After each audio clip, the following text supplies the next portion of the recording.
Hello, welcome to NBC computer education. C plus plus इसका ये part 9 है और इस वीडियो में हम आपको सिखाएंगे फंक्शन आर्गुमेंट या पैरामीटर के बारे में और उसके बाद बताएंगे डिफ़ॉल्ट आर्गुमेंट, एक्चुअल आर्गुमेंट और फॉर्मल आर्गुमेंट कौन कौन से होते हैं। और सबसे इंपॉर्टेंट बात बताएंगे आपको इसमें हम call by value and call by reference, और वो भी दो तरीके से। और उसके बाद बताएंगे आपको हम थोड़ा सा इंट्रोडक्शन पॉइंटर के बारे में। वैसे तो पॉइंटर को बाद में सिखाया जाएगा, लेकिन इस वीडियो में भी आपको थोड़ा सा पॉइंटर बताया जाएगा जिससे कि हम कॉल बाय रेफरेंस को और अच्छे से समझ सकें। तो चलते हैं आगे और बताते हैं आपको सबसे पहले फंक्शन आर्गुमेंट्स के बारे में। Function argument and parameter.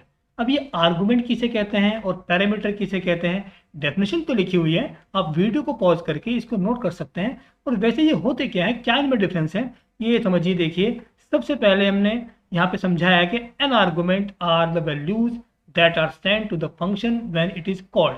जब किसी फंक्शन को कॉल करते हैं, देखिए यहाँ से हमने इस शो वाले फंक्शन को कॉल किया है और यहाँ पे जो वैल्यूज हमने यहाँ पे दी है इन्हें कहते हैं एक्चुअल आर्गुमेंट। तो जहाँ से वैल्यू पास की जाती है उसे कहते हैं एक्चुअल आर्गुमेंट। और ये वैल्यू जिसके अंदर भी जाएगी, एक वैल्यू जाएगी इसके अंदर और दूसरी वैल्यू जाएगी दूसरे वेरिएबल के अंदर, तो इन्हें बोलते हैं फॉर्मल पैरामीटर। तो जहाँ पे वैल्यू जाती है फंक्शन डेफिनेशन के अंदर उसे कहते हैं पैरामीटर, और जहाँ से वैल्यू पास की जाती है उसे कहते हैं आर्गुमेंट, राइट। और अब हम बात करते हैं डिफॉल्ट आर्गुमेंट की। देखिए, डिफॉल्ट आर्गुमेंट थोड़ा सा इंपॉर्टेंट चीज़ है, इसको भी आप वीडियो को पॉज करके इसको आप नोट करेंगे और इसको मैं समझाता हूँ डायरेक्ट एग्जाम्पल से, फिर छोई के बारे में बताएंगे आपको। तो ये देखिए, इसमें यहाँ पे मैंने एक फंक्शन बनाया है void abc, और abc फंक्शन के अंदर हमने वेरिएबल लिए हैं दो, x और y। y नाम का जो वेरिएबल लिया इसकी वैल्यू हमने यहीं पे इनिशियलाइज कर दी, तो इसे ही बोलते हैं डिफॉल्ट आर्गुमेंट। तो जिस वेरिएबल की वैल्यू फंक्शन डेफिनेशन के अंदर ही प्रोवाइड की जाती है उसे कहते हैं डिफॉल्ट आर्गुमेंट। और इसमें क्या होता है कि जब आप इस फंक्शन को कॉल करेंगे, ये देखिए मैंने यहाँ पे फंक्शन कॉल किया और यहाँ पे 25 जैसे पास करेंगे तो ये वैल्यू जाएगी x के अंदर और 35 जाएगा y के अंदर। जो वैल्यू हमने दी उस वैल्यू को लेगा, इसको ओवरराइड कर देगा। और अगर आपने सिर्फ एक ही वैल्यू पास की फंक्शन में, तो ये जो वैल्यू हमने पास की 10, तो ये जाएगा x के अंदर, और y की वैल्यू हमने यहाँ पे पास नहीं की तो ये बाय डिफॉल्ट उसके अंदर ये 100 वैल्यू एज्यूम कर लेगा, स्टोर कर लेगा। ये बात देखो यहाँ पे लिखी हुई है कि ए default argument is a value provided in a function definition या डिक्लेरेशन। आप ये वैल्यू को फंक्शन डेफिनेशन में डिफाइन कर सकते हैं और फंक्शन डिक्लेरेशन में भी कर सकते हैं। That is automatically assigned by the compiler if the calling function doesn't provide a value for the argument. अगर आप इसकी वैल्यू प्रोवाइड नहीं कर रहे हैं यहाँ से कॉल करते हैं, तो ऑटोमेटिकली कंपाइलर इसके अंदर इस वैल्यू को स्टोर कर लेगा। अगर लिखा in case any value is passed the default value is overridden. अगर आप इसकी वैल्यू पास कर रहे हैं तो फिर इस वैल्यू को ओवरराइड कर देगा और जो वैल्यू हम देंगे वो उसके अंदर स्टोर कर लेगा। दूसरा पॉइंट लिखा हुआ है default arguments must be in right side. ये देखिए ध्यान से कि डिफॉल्ट आर्गुमेंट जो होता है वो हमेशा राइट साइड में होता है। अगर इसमें 3 आर्गुमेंट हैं और 2 आपको आर्गुमेंट डिफॉल्ट आर्गुमेंट देने हैं तो वो राइट साइड में होंगे, और एक से ज्यादा डिफॉल्ट आर्गुमेंट्स भी इसमें अलाउड है। More than 1 default arguments are allowed. आप चाहें तो इसकी वैल्यू भी डिफाइन कर दें यहीं पे और इसकी वैल्यू भी डिफाइन कर सकते हैं। तो अब जब उनकी वैल्यूज को हम पास करेंगे तो जो वैल्यू पास करेंगे वो लेगा, और अगर वैल्यू पास नहीं करेंगे तो ऑटोमेटिकली जो आपने यहाँ पे डिफाइन की उस वैल्यू को वो एक्सेप्ट कर लेगा। अब मैं इसको दिखाता हूँ आपको रन करके। चलते हैं IDE में, और यहाँ पे मैंने एक फंक्शन डिफाइन किया ऐड, और इसमें एक आर्गुमेंट लिया x और एक ले लिया y, और इसकी वैल्यू मैंने यहीं पे इनिशियलाइज कर दी। और अब यहाँ पे टाइप किया मैंने सी आउट और एडिशन इज इक्वल टू, और यहाँ पे मैंने प्रिंट किया x plus y and line. उसके बाद अब मैंने यहाँ पे मेन फंक्शन के अंदर अब मैं इसको कॉल कर लेता हूँ। देखिए ऐड, और यहाँ पे डाल दिया मैंने 10 और 20, 2 आर्गुमेंट मैंने यहाँ पे पास किए। उसके बाद एक बार और इस बार मैंने वैल्यू डाल दी यहाँ पे 40, एक वैल्यू पास की यहाँ पे। और अब मैं इसे रन करता हूँ, तो जैसे आप इसे रन करेंगे तो ये ऐड फंक्शन पे जाएगा यहाँ से, और 10 जाएगा x के अंदर और 20 जाएगा y के अंदर, तो प्रिंट करेगा 30, राइट। उसके बाद अब यहाँ पे दोबारा फिर से कॉल करेगा ये फंक्शन को, अब 40 जाएगा x के अंदर और y की वैल्यू हमने यहाँ पे दी नहीं, तो y में ऑटोमेटिकली ये 100 एज्यूम कर लेगा और फिर प्रिंट करेगा ये 140। तो आउटपुट में क्या वैल्यू आएगी, पहले प्रिंट होगा 30, उसके बाद आएगा 140, और अब मैं इसे यहाँ से रन करके देखता हूँ। ये मैंने यहाँ पे रन किया और आउटपुट देखते हैं कि क्या प्रिंट करेगा। ये देखिए ऐड इज इक्वल टू 30 और ऐड इज इक्वल टू 140। तो ये था हमारा डिफॉल्ट आर्गुमेंट। अब हम बात करते हैं call by value and call by reference की। देखिए जब फंक्शन को कॉल करते हैं तो उसको कॉल करने के दो मेथड हैं, call by value and call by reference. ये एग्जाम के पॉइंट ऑफ व्यू से भी काफी इंपॉर्टेंट है और वैसे भी इंपॉर्टेंट है। तो सबसे पहले बताएंगे आपको हम कॉल बाय वैल्यू मेथड की। In call by value method the value of the actual arguments are copied into the formal arguments. इस मेथड में क्या होता है कि जो एक्चुअल आर्गुमेंट्स होते हैं उनकी वैल्यूज को कॉपी कर देता है ये फॉर्मल आर्गुमेंट के अंदर। और सेकंड पॉइंट लिखा हुआ है कि in this method we can not change the value of the actual argument by the formal argument. इसका मीनिंग ये है कि अगर आप फॉर्मल आर्गुमेंट की वैल्यू को चेंज कर देते हैं तो एक्चुअल आर्गुमेंट पे इसका कोई इफेक्ट नहीं पड़ेगा, वो एज इट इज रहेगा। और नेक्स्ट पॉइंट है कि in this method different memory is allocated for actual and formal argument. It means कि एक्चुअल आर्गुमेंट जो होंगे उनकी मेमोरी अलग से एलोकेट होगी और जो फॉर्मल आर्गुमेंट होंगे उन वेरिएबल्स की वैल्यू अलग से एलोकेट होगी। अब ये बात समझिए आप इस एग्जांपल से। ये देखिए बहुत अच्छा एग्जांपल है। इसमें हमने क्या किया कि एक फंक्शन डिफाइन किया चेंज नाम से और इसके अंदर दो आर्गुमेंट है एक्स और वाई। और इस फंक्शन को मैंने कॉल किया, यहाँ पे देखिए मेन फंक्शन के अंदर ए के अंदर आ गया 10 और बी के अंदर आ गया 20। तो मेमोरी में एक तो वैल्यू बना ए, इसकी वैल्यू आई 10 और एक वैल्यू बना बी, इसके अंदर वैल्यू आ गई 20। और जितने भी वेरिएबल्स बनते हैं हर वेरिएबल का एक मेमोरी में एक लोकेशन नंबर होता है, उसे कहते हैं एड्रेस। तो इसका एड्रेस सपोज ये है और इसका एड्रेस सपोज ये है, हमने एज्यूम कर लिया, वैसे कंपाइलर ऑटोमेटिकली अलॉट कर देगा उसका एड्रेस।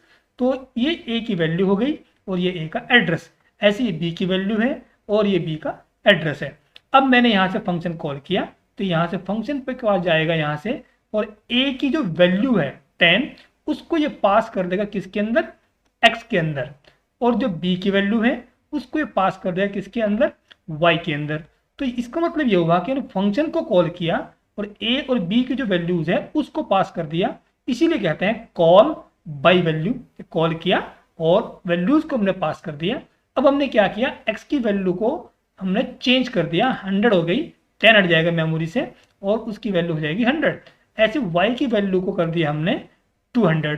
तो एक्स और वाई की वैल्यू को हमने चेंज कर दिया। इट मीन्स फॉर्मल आर्गुमेंट जो है हमारे ये, इनकी वैल्यू को हमने चेंज कर दिया, लेकिन जो एक्चुअल आर्गुमेंट होंगे हमारे ए और बी उस पर कोई इफेक्ट नहीं पड़ा।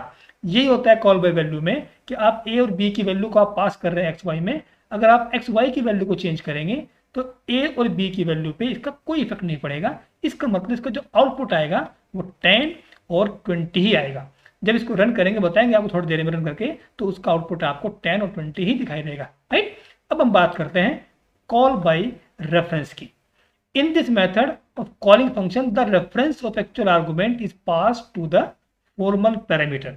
इसका मीनिंग यह है कि जब हम call by reference method use करते हैं तो उसके अंदर हम वेरिएबल की वैल्यू को पास न करके उसका रेफरेंस, उसका एड्रेस पास कर देते हैं। And we can change the value of actual argument through the formal argument. और अगर हम फॉर्मल आर्गुमेंट की वैल्यू को चेंज कर देते हैं तो एक्चुअल आर्गुमेंट की वैल्यू भी ऑटोमेटिकली चेंज हो जाएगी। और इसके दो मेथड हैं, दो तरीके से इसको यूज करते हैं। एक तो पॉइंटर की हेल्प से करते हैं और एक करते हैं रेफरेंस वेरिएबल की हेल्प से। तो पॉइंटर की हेल्प से करने के लिए आपको पहले थोड़ा सा पॉइंटर समझना पड़ेगा। तो अब हम बात करते हैं पॉइंटर की। ये देखिए पॉइंटर क्या होता है एक्चुअल में। Pointer is a special variable which holds an address of another variable. इसकी डिटेल तो वैसे बाद में आएगी, थोड़ा सा आपको समझना पड़ेगा। By which we can access the value of actual variable through address. और दूसरा पॉइंट लिखा हुआ है कि एस्ट्रिक, इसे बोलते हैं एस्ट्रिक, इसकी स्पेलिंग है। Symbol is use to define a pointer. ये देखिए अगर मैंने किया सपोज इंट ए, तो इसका मीनिंग ये है कि ए नाम का एक वेरिएबल बना और जिसके अंदर वैल्यू डाल दी हमने यहाँ पे 10, और ये सपोज इसका एड्रेस है, राइट। अब इस एड्रेस को सपोज मैंने यहाँ पे डाल दिया पी के अंदर, तो पी हमारा एक पॉइंटर वेरिएबल है क्योंकि ये वेरिएबल इस लोकेशन को पॉइंट कर रहा है, क्योंकि ये जो एड्रेस है वो इसके अंदर आ चुका। तो पॉइंटर एक वेरिएबल ही होता है जिसके अंदर किसी भी दूसरे वेरिएबल का एड्रेस को स्टोर कर लेते हैं। वो क्यों करते हैं, कैसे करते हैं, वो धीरे धीरे आएगा। और अब ये देखिए पॉइंटर को हम डिफाइन कैसे करते हैं। तो डिफाइन करने के लिए सिंटेक्स है पहले आप टाइप लिखेंगे, इंटीजर, फ्लोट, जो मर्जी, उसके बाद स्टार लगाएंगे, एस्ट्रिक का साइन, और फिर पॉइंटर वेरिएबल का नाम। ये देखिए एग्जांपल, इंट स्टार पी और फ्लोट स्टार के, दो पॉइंटर हमने डिफाइन कर दिए, और पॉइंटर किसी भी टाइप के हो सकते हैं। और इसको आपको ध्यान रखना पड़ेगा कि अगर आपने कोई इंटीजर टाइप का पॉइंटर बनाया है तो उसके अंदर जो एड्रेस आएगा वो किसी इंटीजर वेरिएबल का ही आएगा। अगर आपने फ्लोट टाइप का पॉइंटर बनाया है तो उसके अंदर जो एड्रेस आएगा वो किसी फ्लोट वेरिएबल का ही एड्रेस आएगा। और वो एड्रेस स्टोर कैसे करते हैं, ये रहा उसका syntax, pointer variable is equal to and, और एंड का मतलब एड्रेस, और यहाँ पे उस वेरिएबल का नाम देंगे जिसका आपको इसमें एड्रेस स्टोर करना है, राइट। उसके बाद है एक्सेसिंग वैल्यू थ्रू एड्रेस। अब एड्रेस के थ्रू वैल्यू कैसे एक्सेस करेंगे, वो लिखा हुआ है सी आउट, जब प्रिंट करेंगे तो वेरिएबल से पहले, पॉइंटर वेरिएबल से पहले आप यहाँ पे स्टार का साइन लगाएंगे। अब इसको समझते हैं हम इस वाले एग्जाम्पल से। देखिए मैंने यहाँ पे क्या किया, a इज इक्वल टू 10, तो मेमोरी में a के अंदर वैल्यू आ गई 10, ये आ गई 10, और ये सपोज 201 इसका एड्रेस है, हमने एज्यूम कर लिया है एड्रेस, और एक वेरिएबल बना p, स्टार लगाया हमने, तो इसका मतलब ये हो गया पॉइंटर, और p is equal to address of a। इसका मीनिंग ये है कि a का जो भी एड्रेस है 201, ये आकर के स्टोर हो गया किसके अंदर, p के अंदर। तो p हमारा एक पॉइंटर टाइप का वेरिएबल है और जिसने a का एड्रेस स्टोर कर लिया है। यहाँ तक की बात आप समझ गए होंगे। उसके बाद आप ये देखिए सी आउट p, अगर आप p को प्रिंट करते हैं तो p क्या है, हमारा पॉइंटर टाइप का वेरिएबल है, तो उसके अंदर जो भी स्टोर है ऑलरेडी 201 है, उसी को ये प्रिंट करेगा, तो इससे प्रिंट करेगा 201। अब ये वाली बात समझिए ध्यान से, हमने यहाँ पे प्रिंट किया, p को ही प्रिंट किया, लेकिन इस बार स्टार के साथ प्रिंट किया। तो स्टार का मीनिंग ये हो गया कि p में जो भी एड्रेस है वो है 201, और उस एड्रेस पे जो भी वैल्यू है उसको प्रिंट करो। इसका मतलब ये हुआ कि स्टार p अगर यूज कर रहे हैं हम एक्सेस करते टाइम या प्रिंट करते टाइम, तो ये उस एड्रेस पे जो भी वैल्यू होगी उसको प्रिंट करेगा। इसका मतलब इससे प्रिंट करेगा ये 10। उसके बाद हमने प्रिंट किया a, और a के अंदर क्या वैल्यू ऑलरेडी 10, तो इससे भी 10 प्रिंट हो जाएगा। और ये आप समझ गए होंगे एड्रेस ऑफ a का जो भी एड्रेस है तो प्रिंट करेगा 201। और ये फिर से देखिए एड्रेस ऑफ a, इसका मतलब 201 के आगे हमने यहाँ पे स्टार लगा दिया, तो जब भी एड्रेस के आगे स्टार लगा देंगे तभी उस एड्रेस की वैल्यू आ जाएगी। तो कुल मिलाकर हमारा आउटपुट आएगा, सबसे पहले आएगा 201, जो p में 201 है, उसके बाद आएगा 10, क्योंकि एड्रेस के थ्रू वैल्यू एक्सेस कर रहे हैं, ये वाला हमने सिंटैक्स यूज किया। उसके बाद हमने प्रिंट किया सिर्फ a को, तो फिर प्रिंट करेगा 10, उसके बाद आएगा फिर से एड्रेस 201, और उसके बाद एड्रेस के आगे स्टार लगते उसकी वैल्यू आ जाएगी फिर से 10। तो हमारा आउटपुट आया 201, उसके बाद 10, फिर 10, फिर 201 और फिर से 10। तो ये है आउटपुट। पहले 201 आएगा इससे, क्योंकि p के अंदर एड्रेस है, उसके बाद स्टार p, उसकी वैल्यू आ जाएगी उस एड्रेस की 201 की, उसके बाद a की वैल्यू 10 ऑलरेडी है ही, और उसके बाद यहाँ पे देखिए, यहाँ पे हमने प्रिंट किया एंड a। यहाँ पे एंड a से क्या होगा, a का एड्रेस प्रिंट हो जाएगा 201, और उसके आगे स्टार जब लग जाता है तो उस एड्रेस की वैल्यू फिर से 10 आ जाएगी। तो ये था थोड़ा सा पॉइंटर। अब हम बात करते हैं कॉल बाय रेफरेंस की यूजिंग पॉइंटर। तो ये देखिए example of call by reference using pointer. अब ये आपको ध्यान समझना पड़ेगा। सबसे पहले देखिए हमने मेन फंक्शन के अंदर दो वेरिएबल डिफाइन किए, a और b। a की वैल्यू है 10 और b की वैल्यू है 20। तो एक तो a बना, इसमें 10 आ गया, और एक b बना, इसमें आ गया 20। और ये सपोज इनके एड्रेस हैं, a की वैल्यू का एड्रेस सपोज 101 और b का हमने एज्यूम कर लिया सपोज 201, राइट। अब यहां से देखिए, यहां से फंक्शन कॉल किया तो यहां से चेंज नाम के फंक्शन पे जाएगा, और इस बार क्या लेकर जा रहा है, यहाँ से a की वैल्यू लेकर नहीं जाएगा, a का जो भी एड्रेस है वो लेकर जा रहा है। क्योंकि हमने यहाँ पे एंड लगाया और एंड का मतलब होता है एड्रेस। तो फंक्शन कॉल किया और इन दोनों के हमने एड्रेस पास कर दिए, रेफरेंस पास कर दिए, इसीलिए कहते हैं कॉल बाय रेफरेंस। तो यहाँ पे गया और a का जो भी एड्रेस है 101 वो जाएगा किसके अंदर, x के अंदर। इसलिए हमने यहाँ पे स्टार लगाया है, क्योंकि ये डिफाइन करना पड़ा पॉइंटर टाइप का, क्योंकि एड्रेस जो होता है वो पॉइंटर के अंदर ही स्टोर हो सकता है। तो x के अंदर क्या आया, a का एड्रेस, और y के अंदर क्या आया, b का एड्रेस 201, राइट। उसके बाद देखिए हमने यहाँ पे क्या किया, star x is equal to 100। जब भी आप किसी पॉइंटर को यूज करते हैं, एक्सेस करते हैं स्टार लगा के, तो उस एड्रेस की लोकेशन को हैंडल करेगा, उसकी वैल्यू को यूज करेगा। इसका मतलब ये हुआ कि जो 100 है वो कहाँ जाएगा, x में जो एड्रेस है, और उस एड्रेस की जो वैल्यू है 10, ये यहाँ से हट जाएगी और यहाँ पे आ जाएगा 100। तो यहाँ पर रहते हुए हमने a की वैल्यू को चेंज कर दिया। बिल्कुल सिमिलरली ऐसे y के से पहले हमने स्टार लगाया है, तो वैल्यू कहाँ जाएगी, y में जो एड्रेस है उस एड्रेस पे यहाँ पे आ जाएगी 200।